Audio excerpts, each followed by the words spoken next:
Shall we begin?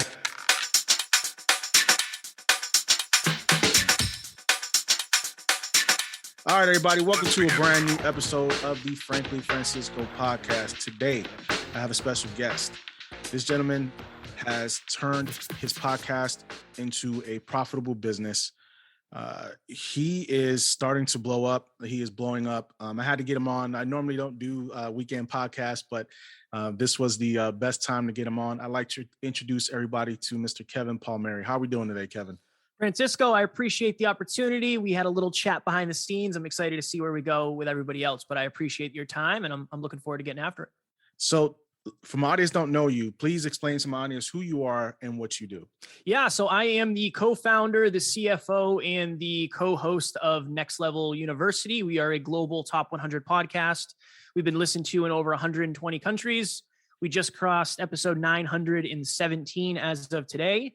And that's my main thing. I'm also a speaker, a coach, and I have a business called Next Level Podcast Solutions as well. But I get to podcast for a living at this point and coach for a living, which I'm very, very grateful for.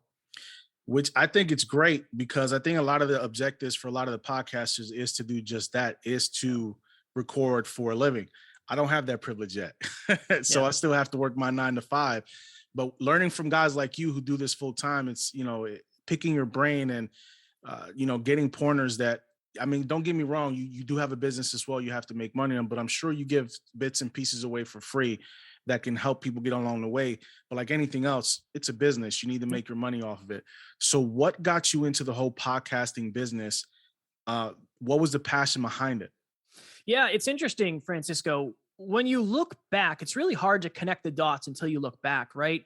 I remember I used to drive a truck. And when I would drive a truck, I would listen to sports talk radio or I would listen to morning shows. And I always thought to myself, imagine talking on the radio for 4 hours and then being done for the rest of the day. That must be the coolest job in the history of the world. Fast forward probably 7 or 8 years, and I got interviewed on a podcast. It was actually my co-host's podcast before we were planning on doing this together. And at the end of it, I said to my buddy, I said, imagine if you could do that for a living. Shout out to Andrew. And he said, you can do that for a living. And I went and ordered the equipment the next week. I had everything I needed. I did the research. I had my artwork. I had my intro. I had my outro. And for the first time ever, I really felt on purpose. I felt aligned. And in a weird way, and maybe it's similar for you, I feel like I can be authentic Kevin on the microphone, where I don't always feel that way in other aspects of my life, maybe with the family or whatever it may be. Now I do, because this is who I am and this is my persona and my identity. But getting to talk into a microphone is a dream come true, and getting the ability to monetize it is a dream come true even deeper. On episode 7 of my show, when I was by myself, I said, I want to wake up when I want. I want to interview awesome people. I want to go to the gym when I want. I want to be my own boss. And that was a big goal at the time, but here we are. And yeah, it's just awesome having impact. It's awesome having impact all over the world, all over the country, and in places that I've never been to or heard of. Just a weird thing for somebody who grew up in a small town and didn't expect a lot out of life. So during your journey, when you were self-discovering and, started your podcast and, you're getting, what was the biggest pain point for you when it came to getting where you are now? What was some of the struggles for you to overcome? Easiest in the beginning was making money. I mean, I think everybody, when they start a business, they have to go from 0 to 1 when it comes to monetization. So in the beginning, and this is for any podcaster, Francisco, for you, I started coaching for free. I had somebody who I knew was a listener of the show. Her name was Jenna. She's actually on the team now, which shows how it goes full circle. And I reached out and I said, Jenna, I am running a beta testing group for coaching. I'd love to coach you. Are you interested? It's totally free. And she said, yeah, I'd love to do that. And I coached her for 2 months for free. At the end of that 2 months, my schedule was starting to fill up, which was great with other free clients. And I said, I can't do that for free anymore. And I started charging $50 a week, $75 a week. And, now we have clients who pay us thousands of dollars a month, which is great. But everybody starts from 0 to 1. Everybody has to go from 0 to 1. That was the hardest thing. And then I think the second hardest thing was probably dealing with the judgment from other people. It's, I was making $100,000 a year before I left that to do this full time. And going from making that sort of money and having a sports car and having a nice place to really becoming a broke entrepreneur almost overnight, there's a lot of judgment that comes with that. So I had to face a lot of that. And then The third one, just being insecure about my lack of knowledge in business or sucking as a speaker in the beginning. All of those things really, really made it very difficult. But I believe that the stuff that you overcome, the adversity that you overcome becomes your advantages. Now we're 920 episodes in and I'm a better speaker than I've ever been. And I'll be a better speaker after this. And I'll be a better speaker tomorrow. And it really is the reps at the end of the day. Do more reps and you will get better. So how many episodes typically do you put out per week for the show? 7, one a day. You put out 7 episodes? Yeah. Man, and I go on at least 3 other shows. I can only do one a week, man, because my schedule is, I work in the financial world. I'm a business banker. So I'm 9 to 5. I can only do one episode a week and putting out, and I do everything I'm on. I'm I have a team. I'm, editing video, trying to update my equipment, everything else. So where you are right now is where I want to be eventually. But what a lot of people don't understand is everybody that picks up a mic thinks they're going to be profitable at some point. And that's just not the reality of this business. You know this. You've been in it long enough to understand there are 2 million podcasts out there. Statistically, most podcasts don't last past 7 episodes because people don't know how to continue to bring content. So for a new podcaster who's starting out in this industry that wants to pick up the mic, what is the best advice you can give them? Don't start with a finish in mind. So many people start and they say, well, I just want to get to 1,000 downloads, or I want to get to 100 episodes, or I want to get to $100,000. You're starting for the wrong reason. That's the first thing, is your expectations are tainted. We made $0 the first year and we had 1,057 downloads. Like, not successful, wildly unsuccessful in the grand scheme of things. And if we had the expectations that we were going to make money, we would have quit. You have to be in it for the long haul, first and foremost. You have to have staying power. That's second. And I would say the third thing is you have to understand that at the end of the day, no matter what kind of podcast you're doing, whether it's financial, whether it's real estate, whether it's comedy, whether it's sports, whether it's self-improvement like we are, at the end of the day, it's all about how do you add value to your listeners? And you have to know your listeners. You have to know your demographic and your psychographic. And I think a lot of people, they don't go into the depths of understanding. Just like anything else, if you want to have a successful relationship, you have to study relationships. If you want to save more money and invest more money and have a higher net worth, you have to study and focus on wealth creation. And when it comes to health, you have to study health. I think that a lot of people get into podcasting assuming that it's just this, when realistically you have to understand business, you have to understand sales, you have to understand margins, you have to understand how to start an LLC. It's way more than even I originally thought. So make sure that you're studying everything you're planning on putting into practice. That way, when you get there, it's not the first time you've seen it. So like with me, like with my podcast, it's all about, I have an open platform. I want everybody on the show. I don't try to box myself into one specific corner. We'll talk sports. We'll talk, politics if we have to. I just want people to be able to come on and, speak what they want to speak. And I give people a platform. I mean, I've had a flat earther on my show. So, it's to the point where now where, it's growing and people are coming to me for interviews instead of me going out and looking for people, which is great. That means people are interested and they like the product that I'm putting out. Like you said, first year, my downloads were only about, 1,300. So it was, I was averaging 50 downloads an episode. Yeah. So I understand where you're coming from. It takes time to build things, but I think people are in such a rush.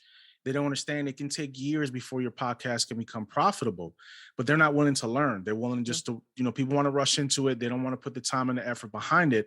They'll just jump on Anchor, throw something on Anchor and then think that's it. And they can make a little bit of change doing that. But like you have turned your podcast into a top 100 podcast. You're very profitable. This is what you do full time.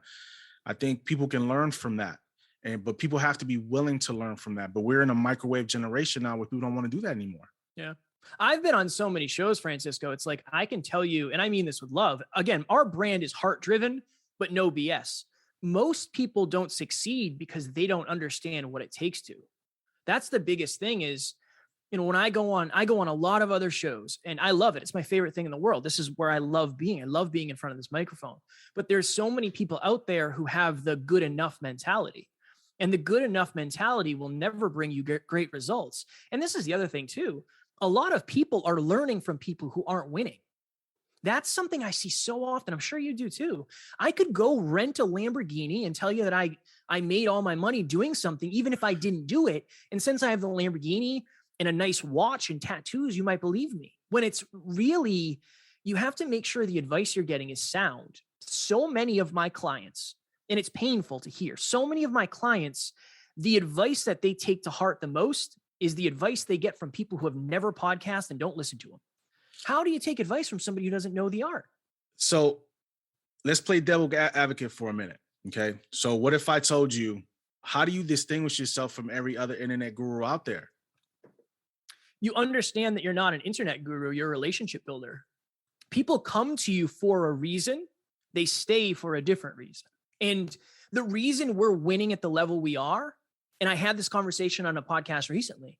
I said, I know where our listeners live. I know if they're single or if they're in a relationship. I know if they have high self-worth or low self-worth, if they believe in themselves. You have to know your listeners. You have to form a real community. This is why buying followers doesn't work. It works for perception. You look successful. If you don't have the systems behind the scenes, it doesn't matter. It doesn't matter. So at the end of the day, you can treat your platform like you are the guru, and that's okay. I mean, at the end of the day, we're all the guides. Our goal is to be the guide of what we're talking about. But what happens after they listen, and this is important for everybody, what happens after somebody listens to your podcast is just as, if not more important than what happens before. The art of them, or the fact of them listening, is point one. What you do with that after is the name of the game, because if you don't have somewhere for them to go that is at least as or more valuable, they'll go somewhere else. But what people don't understand too is when you are working with somebody, it's a partnership. You the person who's helping them can't do all the work. The person who hired you has to put in that time and that effort as well to get where they need to be. And I think people get the misconception is when they hire somebody like yourself to help them grow, to mentor them, to get them where they need to go to the next level, they think that you're supposed to do all the work for them. That's not how that works. And I think a lot of times podcasters fail because they have this misconception that, well, I'll just hire somebody to handle all my marketing and everything else. And they think that's going to solve the issue for them to make money. Nope. No, I literally say that. I'll be very transparent. I thought, Francisco, working with millionaires was the best thing in the world ever for our business. I thought it was going to be the way. Now, we still have some millionaire clients, and I don't take anything against them. But what I have seen is oftentimes they're not as hungry as my clients who are newer, and they have to win. When you have to win, you play the game differently. And the one thing you cannot pay somebody to do is build a relationship in the same exact way you would do it. It's not replicable. We literally call it scaling the unscalable. When Francisco follows me after this, if he does, I'll send a video. Hey, Francisco, thanks so much for the follow. I appreciate it. Great interview today. Let me know how I can help you. That's not scalable, but nobody else can send a video of me other than me. Right. So, and I try to say that with my clients, like, I'm not going to save you. I can't save you. What I can do is help you skip steps. I can bring awareness that I wish I had, and I can tell you the exact tactics that we've taken to get where we are. But if you don't show up and do the work, then there's only so much that's going to happen. If you want a world-class show, you have to become a world-class host. You have to become a world-class business owner, a world-class influencer, a relationship builder, all those things. So the one thing that I think a lot of podcasters get wrong is the first thing they want to do when they start podcasting is try to get celebrities on the show. That's all they want to do. But to me, look, and there's only 10 celebrities I would ever want to talk to on my show. I'm being honest with you, only 10. 10, I can name them. 10 celebrities, that's it, that I want on my show. I don't want to deal with celebrities. Like, celebrities are talked about every single day. And I understand the masses can be sheep sometime and they just follow the Joneses and the trends. But I don't want that, because I'm going to be like every other podcaster out there that wants to do that same thing. So for those people out there that just want to interview celebrities and think that, yes, one show can get you 1 million downloads because you talk to Dwayne "The Rock" Johnson or Seth Rogen or somebody like that popular, but doesn't mean you're going to get the next celebrity. You know what I mean? How do you tell people how to approach that with that mentality and that mindset? Yeah, it's consistency way more than it is one thing. We we've had big people in our industry. We've never had The Rock. I would love to have The Rock on, but we've had the Evan Carmichael, Dave Meltzer, Dean Graziosi in the self-improvement industry. That is The Rock, right? They're very high up there. And what it does it help your download numbers? For sure, of course, right? But if you're relying on that one thing, it's almost like the lottery ticket game. You can buy a lottery ticket every day, but if you don't hit it, then you got to go do it again. And honestly, Francisco, I think the best thing for podcasters to do is to start with solo episodes and then do a solo and a guest either every other week or twice a week.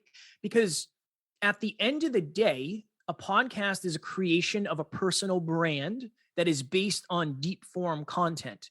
And if you want your listeners to become clients, it doesn't help you to get the biggest people on the world on your show. What you have to do is add value to them. In this time, you're elevating me. You're saying, Kev is this, he has the life I want to live. And I appreciate that. I'm super grateful for that. But it won't necessarily help you get clients. Right. And I'm not The Rock by any stretch of the imagination. I'm not even a pebble compared to him. So I think that's an important thing is for you specifically, Francisco, you're the brand. And I can tell if you win, it'll be because of your personality and because people are going to buy into you, right? Like you and I are having a wonderful conversation and I dig you. You seem like a very cool human. I could get along with you very well. I can see that becoming the through line of the brand is, you are the conversation starter. You never know where it's going to go, but you always know it's going to be good. So Kevin, for me, when I first started podcasting, I was very uncomfortable talking to the mic to myself, because what I do for a living, I talk to people for a living. I talk from, to millionaires to people who are worth $500. Yeah. That's what I do in the line of business that I am. So when I actually started podcasting, it was difficult for me to look at this camera and have an entire conversation for half hour just talking, because if I felt I messed up, what I would do is I would just erase the whole thing and start back over. Yeah. Until my wife got in my ear and be like, listen, just cut out the bits and pieces that you want to cut out and just edit it together. Yeah. But I was such a perfectionist at first. I was like, no, get it all out the way, redo it again. Because when I first started, there was a lot of ums and ahs. But as you go on and you progress, you can hear your tone starts to be different. Your conversation starts to be different. So, but I feel I bring value to my podcast by talking to other people, by shining a light on other people's talents, by shining a light on people who are not getting the attention they need. I'll still do solos, which is not a problem. I'm more comfortable doing solo now than I was before. But now I feel my value to this business is how I interview my guests, because I want my guests to shine through. And I think a lot of people don't get that kind of pub. People want to make, a lot of these podcasters make their podcast about themselves, which is cool. But at the same time, you're not expanding yourself out to anybody. You lock yourself into one niche. You just want to talk about one subject and then you run with it. And I'm not that type of person. So it might take me a little bit longer to get more successful but I'm good with that because I have a regular job. So I know I can take my time and build this thing up correctly. Yeah. Well, you're more of a personality play than a expertise play. That's okay. Right. That's the brand. Look at Joe Rogan. I mean, it worked just fine for Joe Rogan. Now, obviously he's the anomaly. He's the 1% of the 1% of the 1% of the 1%. Right, yeah. But there, especially with that mindset, Francisco, of, well, I don't care if it takes me a little longer because this is the way I want to do it. I think that's what it's all about. It really is understanding the through line of your podcast. So for us, it's heart driven, but no BS for holistic entrepreneurs, like holistic self-improvement is what we're doing. That's the name of our brand. For you, it's conversations that shed light on people who need more shine. Love it. Love it. And staying within that is what will be your superpower. And I think that's what it's all about. Well, I translated, like I said, I translated from what I do for a living onto, the mic because it's an easy transition for me. So why not? Why not put it out there? Why not talk to people? You'd be amazed. Well, you wouldn't be amazed because you do it for a living, but the stories, everybody has a story. Some people's stories are so incredible, but they don't have an opportunity to put it out there.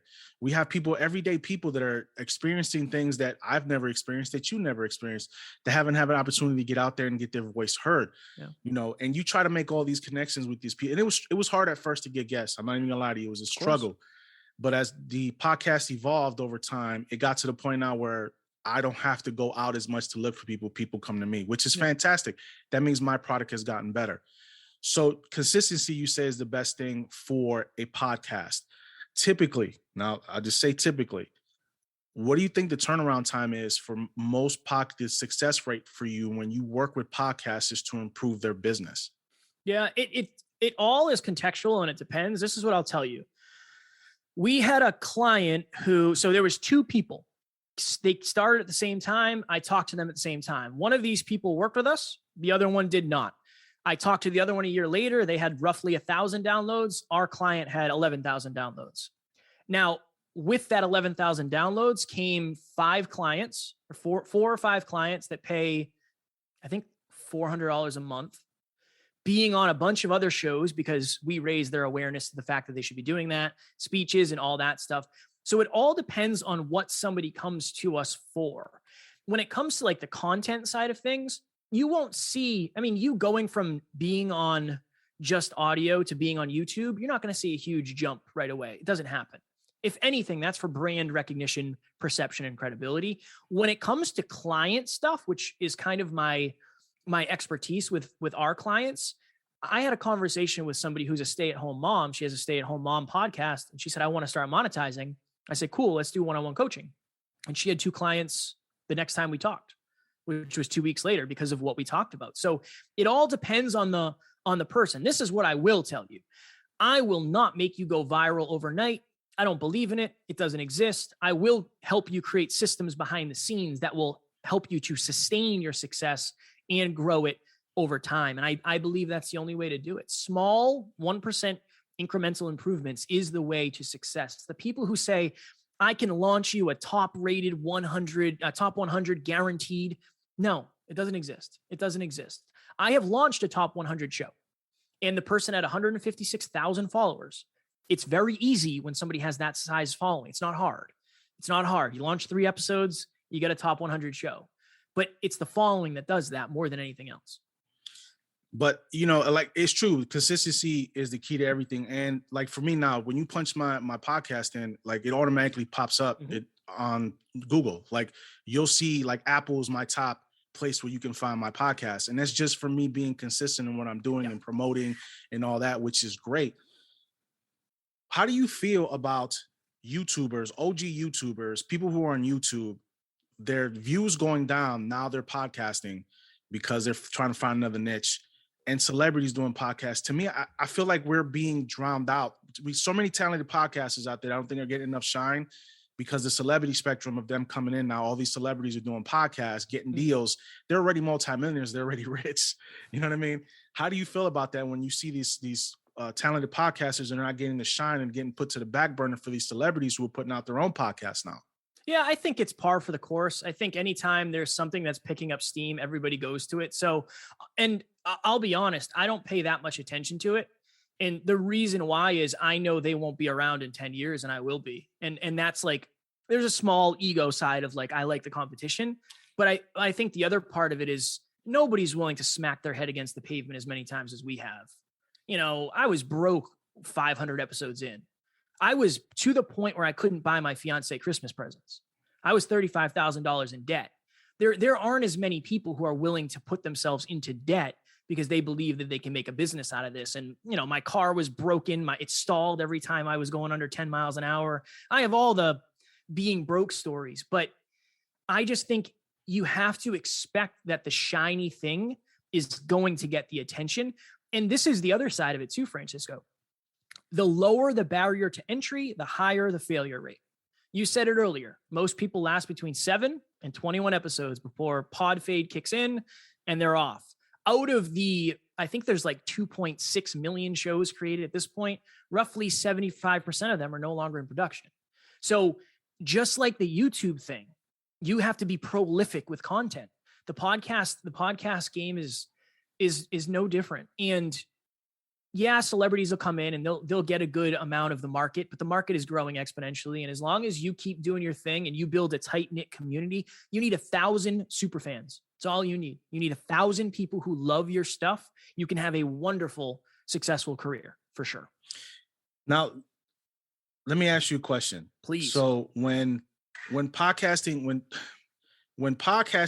you oversaturate yourself sometimes. How do you avoid that though? Because I know podcasters that'll be putting out 3 episodes in one day. Yeah. Like, 7 days a week. Like, I don't see the purpose of that. To me, this is just my opinion. You know, everybody does their things differently, but I just don't want to be oversaturated where people go, oh man, he's just too much content. You know, it's just some of the stuff he's talking about is nonsense. I'm at the point where I just want to put out quality stuff. Like the conversation we have, this is a quality conversation. This is knowledge that I can pass on to my listeners and to my viewers who watch the videos on YouTube. How do you avoid oversaturating yourself though? I don't know that. So I think of it this way. The amount of content you put out should be in direct correlation to the amount of quality you have to give. So to your point, if right now you're capable of doing one piece of quality content because there's other stuff going on, I think that's the way to stay. We do 7 episodes a week, but this is the thing is behind the scenes. I learn every single day for at least 45 minutes. I have to chew through books to keep up with the content. So not only do you make the content, the amount of content you want to make makes you. And I think that some people skip the making you part and they say, you know what, I'm going to do 4 episodes a week and I'm just going to wing it and figure it out. So can you oversaturate? 100%. Is there a pyramid under that of mastery, of creating systems behind the scenes? Absolutely. One of the reasons we do so many, Francisco, is I want to have the most successful podcast ever of all time in the self-improvement industry.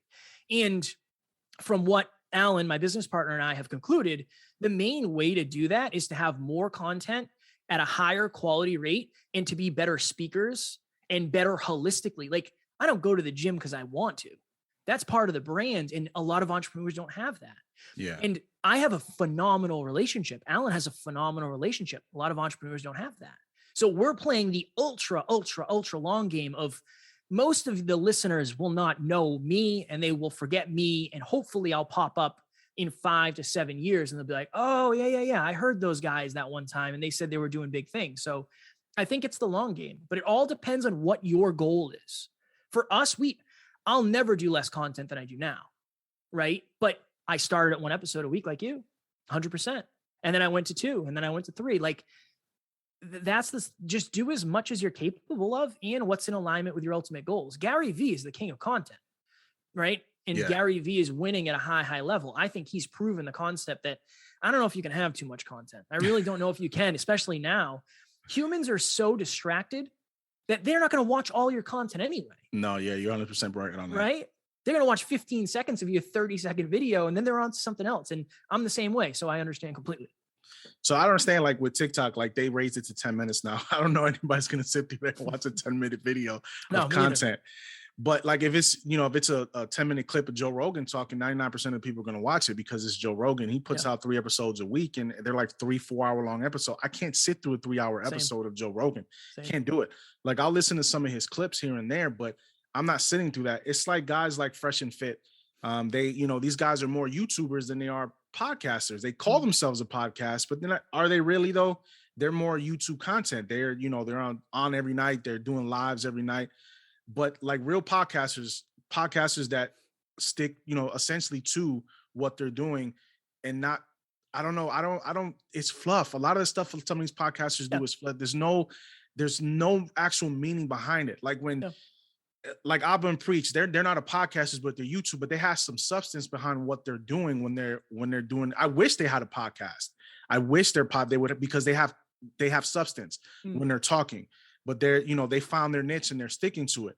But for me, I feel like my interview, question and answer interview, me being the personality that's being able to talk to people, that's who I feel I am. Yeah. And just like yourself, the difference is you have a team behind you, and it's hard to find reliable people that's willing to work with you, to struggle with you, to build your brand up. So how did you get around that? How did you find people who are willing to go in the dirt with you to get you and help you get where you are right now?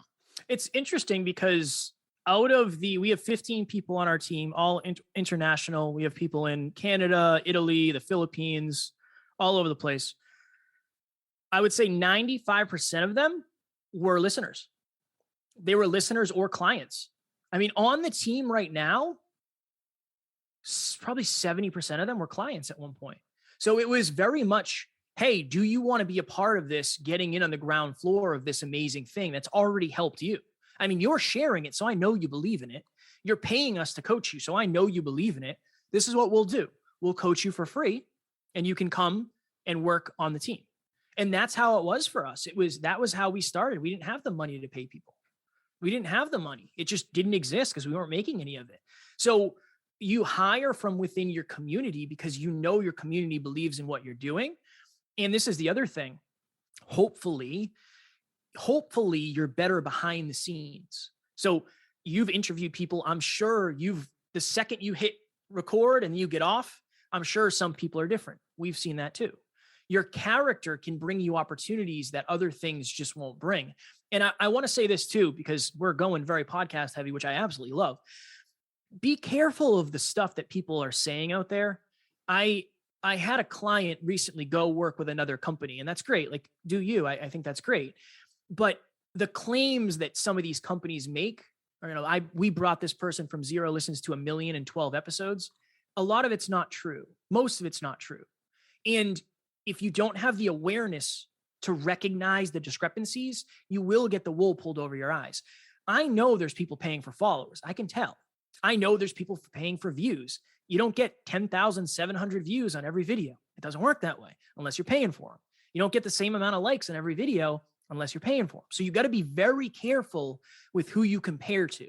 That is a very, very dangerous game that honestly, there is no winning in it. Really, there is no winning. So that's just, if you're out there and you're a podcaster, be careful of who you're comparing to, because you're not comparing to the reality. You're comparing to the highlight reel, especially when it comes to a podcast, especially. And I think it all depends on who your guest is too. It's like my highest graded episode was 500 downloads. And it was it was a conversation with this young lady who put out a book, talking about her struggles, and we got 500 downloads. Yeah. The Flat Earther interview that I had, it garnered 100 downloads. It all depends, I believe, on what the subject is and who you're talking to. And if they promote it as well, people understand this has to go both ways. I can interview, but if you're not pushing it out there either, it's not going to get the recognition in the pub that it needs. And I think a lot of people think that it's just my job after I interview to promote everything, and they're not doing their job of promoting it themselves. You wanted to come on the show. You wanted to get talked to. Why are you not pushing this episode out? Yeah. Why are you guys not doing your part? And I think that's the struggle with a lot of podcasters, because there's no communication there. Like, I do my best after this episode, when I set this up, it comes out on Saturdays is typically when my podcast comes out. I'm going to tag you in absolutely everything. I'm going to make sure I tag you on, even Tumblr. Like, if you are on Tumblr as well, I'm going to tag you on everything I can tag you on, because I want it to go out into the ether. Mm-hmm. But if people on the other end not doing that and not helping out, the episode is there's not going to be any recognition for the episode. It can be the greatest episode in the world. Yep. It'll have 5 downloads. Yep. Yeah. And what you name it too, that's a huge thing. I would bet that the 2 highest listened to probably had very catchy titles. That's one thing that we've seen tremendously change, is we're bad at marketing. We're just not good at marketing, because I care way more about who I am as a human than what I'm perceived as, to a detriment, honestly, to a detriment. So naming helps tremendously. But yeah, to your point, it does take 2 to tango. And I think the expectation that people will share, I think, is important to have. Just don't build your business around it. Because when you do start getting the higher up people who do 20, 30 podcasts a month, they're not doing it to share it. They're doing it for whatever, just to help capture your audience or whatever it may be. So I remember we had somebody on, this was early on. This was our second year. And she, at the time, I think she had 170,000 followers, and she shared it. And we had 4,000 downloads overnight. And I was like, oh my goodness, this is the way. So we started making these really nice teaser clips, spending hours and hours, and we never got the same hit ever from any other guest ever. It's never happened. I think we struck gold in a very unique time. So, we then built our business around it and didn't work like we wanted it to. So it's understandable, right? You want all the extra eyes you can get. Growing a podcast is about 2 things: new eyes. And then it's about one thing after that: connecting with new eyes.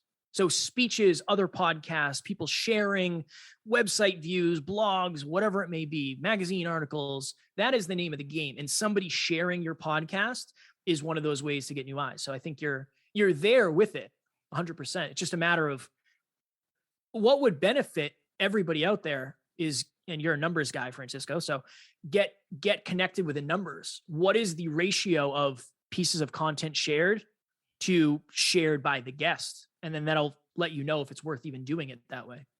I think the hardest part of podcasting is keeping up with all the media. Yes. That like so many apps out there. Who do you like? You have to find which apps are most successful. Like IG used to be one of the biggest places. IG's dying right now. Yeah. Like it's not. People don't go on Reels anymore. Like if you look at everything is TikTok, everything is TikTok. But TikTok, the algorithm is such where they don't want good content. They just want people doing knucklehead stuff, where you blow up and be viral. So it's just finding where you can actually post your stuff where it's going to do the most for you to build your brand. And I am a brand. I'm trying to be a brand. Like I have my own production company. I have a clothing line that I'm working on. I am a brand and I'm trying to build my brand just like yourself. You've gotten to the point now where, man, top 100 podcasts is phenomenal, man. It's phenomenal. It's you can say, you have the right to say, they listen, I did this, I can help you with this. And you're speaking the truth. You're not speaking from, from not knowing, for a place of not knowing, you know what's going on. And I think that's the difference between you and a lot of other people who try to say, hey, I'm going to help you do this. But what proof do you have? You actually have proof. So you can put that in front of you and say, hey, listen, look at my numbers. Look what I do. This is how I did it. It might work for you, it might not work for you, but at least give it a shot and let me train you and let me coach you, and you can find your own way and find your own niche. I think everybody has their own style and they have to have their own style. You can't copy somebody else because it's not going to work for you. It's just not. Yeah. But even to your point, and this is interesting because this is what I tell my clients all the time. You don't have to be the best in the world. You only have to be 2 or 3 steps ahead of the people that you're helping. So I was on the phone with somebody recently, Zoom. I guess nobody talks on the phone anymore. I was on Zoom recently with somebody. And he said, Kev, I really want to start monetizing my podcast, but I'm not where you are. And I said, get that out of your mind, because I wasn't where I was either at the beginning. You got to get rid of that. You got to get rid of that. Don't compare to where I am. You can't. You're not going to win with that. He said, I don't know what you know about podcasting. I said, but tell me, what do you know and what do people ask you the most? And he said, well, I know how to start a show and I know how to create some social media content. He's like, it's interesting because a lot of people ask me how I started. I said, there you go. I've had people pay me hundreds of dollars to help them start a show. Charge $100 next time somebody comes and say, hey, I can show you exactly how to start your show. I can show you where you host it and how to get on all the directories. And you have the start to your business. I think that value is personal and contextual. It's personal and contextual. I can start a podcast with my eyes closed, but I've done it however many dozens of times at this point. So I can charge for that. But one thing I can't charge for is how to get a $100,000 speech. I've never done it. So where are you on the spectrum of, okay, I'm a podcaster who has 50 episodes. Cool. You are more successful than 99% of podcasters because most people don't ever get there. And it's in the vacuum. I think we get stuck in that vacuum where you could help somebody start. You could help with social media. You could help with interview skills. There's a lot of different places you can start, but you won't if you don't believe that you're at least competent in that arena. And there's definitely the imposter syndrome. I very much understand. I lived that for a long time. I very much understand. So, I mean, my podcast career could have ended the first year I started podcasting. I caught COVID, and it was one of the worst experiences I've ever had in my life. They thought I had meningitis in my brain, and they were going to stick a needle in my spine about this big because I couldn't move my neck. I got very, very ill. Like I literally thought I was going to die. And then I caught it again. It took another year and I got sick again this January. So, but I could have used that as an excuse just to walk away and be like, look, I can't do this, but I didn't. You know why? Because for what? You can't let roadblocks in this business stop you from doing something you love.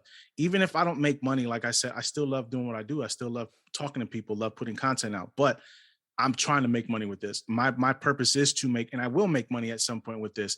It's just, I'm a realist. I don't, we all want to dream big. I tell people all the time, dream big, dream in vibrant, beautiful colors. Do what you do. Always keep in mind what your goals are. But I'm also a realist at the same time. And I know, listen, I have to keep my 9 to 5 for right now. I have a family to take care of. I have a wife, I have kids, have a car payment, mortgage. I know what I have to do. So for me, my road to where I need to be my path is going to be a bit different than everybody else's. And I'm okay with that. But I think a lot of people are not okay with that. And They want it now. And if they can't get it now, they move on to it. They give up too easily in this business. And I think that's a sad thing. Yeah, there's just so much behind the scenes that people don't see. That's what it is. You know, I have uploaded episodes in my car outside of the gym on my phone Wi-Fi so we didn't miss. We've done it and we almost missed a plane in Arizona because we were uploading in the airport from an interview we did the day before. There are so many things behind the scenes that most people just don't see. So maybe they assume it's easy or somebody got lucky, whatever. And people do get lucky, but yeah, you can't compare to somebody else's result. You can't. You can't because you don't know what's going on behind the scenes. Right. Right? If I didn't tell you, you wouldn't know we have 15 people on our team. You wouldn't know that we have, I don't know, 15 different monetization points in our business. You wouldn't know that we have 50 something clients. You just wouldn't know. You couldn't. How could you? Right? So it really is. You can only compare to where you are today, where you were yesterday, and where you want to be, and ask yourself the hard question of, am I doing all I can? And if you're doing all you can, keep doing more than all you can forever. And if you're not doing all you can, do a little more. But the hard truth is not everybody will succeed at the level they want. I mean, I'm not a motivational speaker. I can't say that everybody's going to crush it because it just isn't going to work that way. It's not meant for everybody to crush it. I want you to crush it at whatever level you want to, but I won't lie to you and guarantee it's going to happen. It's the hardest thing I've ever done. This is brutal. This is brutal. Success is all about perspective for me. It's all about perspective. I can you can have somebody that's making $30,000 a year, have a 1-bedroom apartment, and it'd be the happiest person in the world. And I tell people, and like I said, I do this for a living. Some of the most miserable people you will ever meet in your life are multimillionaires. They are not happy. Some of the happiest people in the world make $30,000 a job, living in a 1-bedroom apartment. Life is good for them. Yep. They don't, but when you reach a certain peak, I think people get bored. It's just true. People get bored. They've done everything they can do and they look for other things to do. But sometimes, like I said, millionaires sometimes are the most miserable. Money doesn't make you happy. Mm-mm. It can help you get to a certain point where you need to be, but you have to be willing to make yourself happy. Yep. Money's not going to do that for you. And I think people have the perception that money's the key to everything for them. And it's not. It's a tool for you to use. You have to have it, but it's not everything. No, everybody's searching for fulfillment at the end of the day. I had a moment early in the journey. I was broke. I had no clients. I had no money and we had no listens. I was walking around my kitchen and I remember for the first time in my life, I felt proud of who I was. I was fulfilled. I was in alignment with what I wanted to be. And I was growing and I was contributing greater than I ever had before. And that was happiness. That was way better than the $100,000 I made the year before. It was way better than the sports car. Now my challenge and my goal is to do all of it in alignment. I mean, I have very big goals financially, but trust me, it's not because I think they're going to make me happy. I've tried that already and I failed. But what I do realize is if I have $1 billion net worth, I can help people in a different way than I can if I have 100,000. That's okay. But this is the question. Are you willing to do what it takes to get your level of success? Whatever your level of success is. If you want to make $1 million a day, cool, do that. If you want to make $40,000 a year, do that. I love it. I love it. It's not up to me to choose your version of success because I don't know what success means to you. I didn't know what it meant to me until I had it. And then I gave it all up to figure out what it really was. So what I love about what we're doing right now before we wrap up is the fact that I'm introducing you to my audience because some of my audience may not know you and your audience definitely doesn't know me. So I think it's, these collaborations I think are important in this type of industry that we're in because it's cross promotion and people don't realize that cross promotion is important. So for you, where I know you're a top 100 podcast. I know a lot of people know where you are, but where can people find you at for your podcast, for your content, your handles? Yeah, sure. Search Next Level University. We're on every major podcast platform and we're also on YouTube. All of our episodes go up on YouTube. And then the best place to reach out to me is Instagram. I am at Never Quit Kid, or you can just search Kevin Palmieri on Facebook or LinkedIn. I don't use TikTok. I only use 3 platforms: Facebook, LinkedIn, and Instagram. Those are the 3. I know it goes against what everybody else says, but for me, it's what's sustainable. It's what is sustainable. Those are the most sustainable 3. So yeah, you can reach out there and we'd love to connect. All right. So look, Kevin, thank you for coming on the show, man. This has been a great conversation. It's, went a little longer than I thought it was going to go, which is fine because when you have good content, you just got to keep talking. And I think this is one of those times where it was very educational, but very entertaining at the same time. And I appreciate you coming on the show. Thanks for everybody for listening, and we will talk to you later. Cool.